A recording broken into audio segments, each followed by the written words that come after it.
তার দৃষ্টিতে কি মনে হয় জুলাই আগস্টের যে আন্দোলন হয়েছে, হাসিনা মুক্ত যে বাংলাদেশ পেয়েছে, আসলে সেখানে যে ছাত্র হত্যা হয়েছে, আপনি কি চাচ্ছেন যে হাসিনার বিচার হওয়া উচিত? আসলে এই প্রশ্নটা কমপ্লিকেটেড। কি বলে? আমি আপনাকে প্রশ্নটা সরাসরি করেছি, আপনি সরাসরি। হ্যাঁ, আমি সরাসরি তো উত্তর দিলাম। আপনি যে হাসিনার যে হুকুমদাতা হিসাবে জুলাই আগস্টের যে হত্যাকাণ্ড হয়েছে, আপনি কি হাসিনার বিচার চাচ্ছেন কিনা? না, বিচার আমি ওভাবে চাইতে পারবো না। বিচার চাইতে পারবো না, এই জন্য পারবো না কারণ এখানে আপনারা অনেক গরমিল দেখিয়েছেন। ফার্স্টে আপনারা মানুষের চোখে যে ধুলাপড়া দিয়েছেন, যেটাকে আমরা বিশ্বাস করেছি, এটা এখন ধুলাপড়া হয়ে গেছে। দেশের 18 কোটি জনগণের 16 কোটি জনগণ এটাকে এখন নর্মালি, আপনি একটা রিক্সাওয়ালাকে বলেন, রিক্সাওয়ালা সে কি টাকা খেয়েছে, পয়সা খেয়েছে, সেও এখন এই ধুলাপড়ায় আর বিশ্বাসী না। চোখের সামনে যে লোকগুলোর হত্যা করা হলো তার অর্ডারে, এটা কি মিথ্যা? না, এটা চোখের সামনে কিভাবে তার অর্ডারে করা হয়েছে?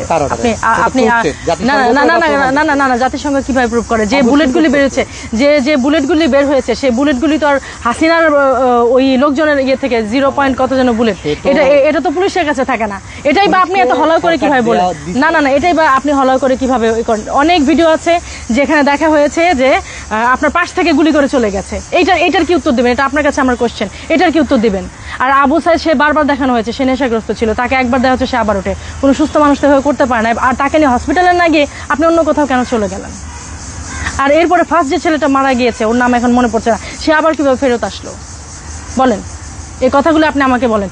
যেখানে হচ্ছে গিয়ে আওয়ামী লীগ চলে যাওয়ার পরেও আপনি এত কাহিনী আপনারা করলেন। আওয়ামী লীগের লোকজন এখন সব হচ্ছে কারাগারে, যেখানে পাচ্ছেন ধরে ফেলছেন, যেখানে পাচ্ছেন যা মন চায় তাই করছেন। তো আপনারা কিভাবে এত শিওরলি বলেন যে শেখ হাসিনা এই কাজগুলি করেছে? আর ফ্যাসিস্ট যদি হবে তাহলে তো সবাইকে ধরে ফেলার কথা। সে চাইলে ওইখানে ধরে ফেলতে পারতো, সে যদি ফ্যাসিস্ট হতো এবং সে যদি এই আন্দোলনের চাইতো যে এরা মারা যাক, এরা শেষ হয়ে যাক, সে তো তখনও সে ক্ষমতায় ছিল কিনা? তো কয়েক প্লাটান আর্মি যদি ওইখানে ঘেরাও করতো, কে বাঁচতো? কেউই তো বাঁচতো না। আপনি আমার এই যুক্তিটা খণ্ডন করে দেন। সে তখনও ওই এই দেশের প্রাইম মিনিস্টার ছিলেন এবং স্টিল নাও সে বাংলাদেশে ছিলেন। কথা তো তখন কেউ শুনে না। হ্যাঁ, না না, তখন কেউ শুনে, স্টুডেন্টরা শুনে না, কিন্তু তার যে মন্ত্রী পরিষদ, তার যে পুলিশ বাহিনী, তার যে আর্মি, সবাই শোনে। না না না না, তাইলে শুনে নাই? আপনি নিজেই বলছেন যে সে অর্ডার দিয়েছে তাদের মারতে, আপনি নিজে আবার এখন বলছেন যে শুনে নাই, তাহলে এটা কিভাবে হলো? না না না, তাহলে আপনি বলেন, আপনার কথাই আমি আপনাকে কোশ্চেন করছি, আপনি আমার কথা উত্তর দেন। এগুলি তো করেছে যারা এই আন্দোলনের মধ্যে, যারা ইন্ধন যুগে, না না, এরা এখন আসবে কেন? এই আন্দোলনে কেউ না কেউ তো ইন্ধন যুগিয়েছে।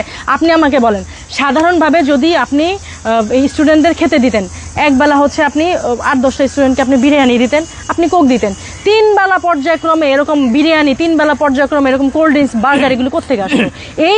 এই ফান্ডটা কে দিল? আপনার কাছে এখন আমার কোশ্চেনের উত্তরটা আপনি আমাকে দেন। আচ্ছা, গত 15 বছর এরকম বিরিয়ানি খাওয়ানো অনেক হয়েছে, আপনি খেয়েছেন বিরিয়ানি গত 15 বছর? না না, আমি খাইনি, কিন্তু আমি গিয়েছি। আমি তো বললাম আমি একজন হচ্ছে শিক্ষানবিশ লয়ার, এবং দেশের দায়িত্ববোধ থেকে, কর্তব্যবোধ থেকে আমি ঢাকায় যেহেতু আমার ছোটবেলা থেকে আমি সব জায়গায় যাই।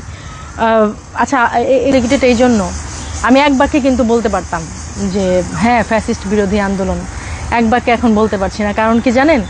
এখন ফ্যাসিস্ট বলে যাকে হচ্ছে তাড়িয়েছে, তার সাথে 14 গুণ বেশি ফ্যাসিবাদী, ওই যে বললাম মব রাইডার, তারা নিজেরাই হয়ে গেছে। এই জন্য আমি আসলে এক বাক্যে বলতে পারছি না যে এই যে অভ্যুত্থান, এটা কোনো অভ্যুত্থান হয়নি, এটা লাভ অভ্যুত্থান হয়েছে। মানে তারা নিজেরা লাভবান হয়েছে, এখানে আমাদের কোনো স্বার্থ নেই, কিছু নেই।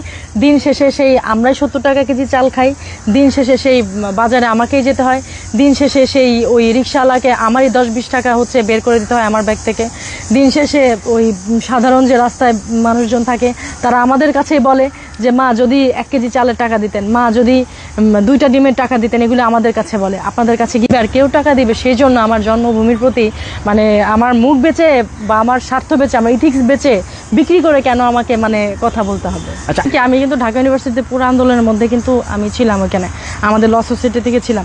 দেখেন, এটা কিন্তু আচ্ছা শুনুন, আপনি কি আন্দোলনে যুক্ত হয়েছিলেন? মানে না, আমি ওখানে গিয়েছিলাম দেখার জন্য। হ্যাঁ গিয়েছিলাম, কারণ হচ্ছে যেহেতু আমি শিক্ষানবিশ লয়ার, আমি এই দেশে যেহেতু শিক্ষানবিশ হিসেবে আছি, আমি একদিন লয়ার যখন হব, আমি তখন কাদের জন্য যুদ্ধ করব, কাদের জন্য লড়াই করব? অবশ্যই আমার দেশের জন্য। এবং এটা গতানুগতিক ওয়েতে যদি কখনো আমার ইয়েতে এসে পড়ে, আমার এখতিয়ারে এসে পড়ে, তখন আমি কি করব? মেইনলি এগুলি দেখার জন্য কিন্তু আমি 32-এ গিয়েছি। আমি যে কোনো আন্দোলন বলেন, যে কোনো জায়গায় বলেন, আমি নিজে থেকে যাই। এটা আমি মনে করি যে study, one kind of study. আমাদের দেশে কিন্তু স্টাডি, লয়ার স্টাডি হিসেবে কি বোঝায়? যে কিছু বইপত্র, কিছু হচ্ছে ওই স্যারের সাথে প্র্যাকটিসিং, এগুলি কিছু লেখাপড়ার নথিপত্র এগুলি, কিন্তু আমার কাছে হচ্ছে এই অনুসন্ধান করাটা এটা আমার কাছে অনেক ইম্পর্টেন্ট মনে হয়। এবং আমি যদি ভবিষ্যতে মানে আমার স্টাডি শেষে যখন ইন্টার্ন শেষ করে যখন আমি লয়ার হব, আমি কিন্তু আসলে এভাবেই করে আমার কেস স্টাডি করব। আচ্ছা।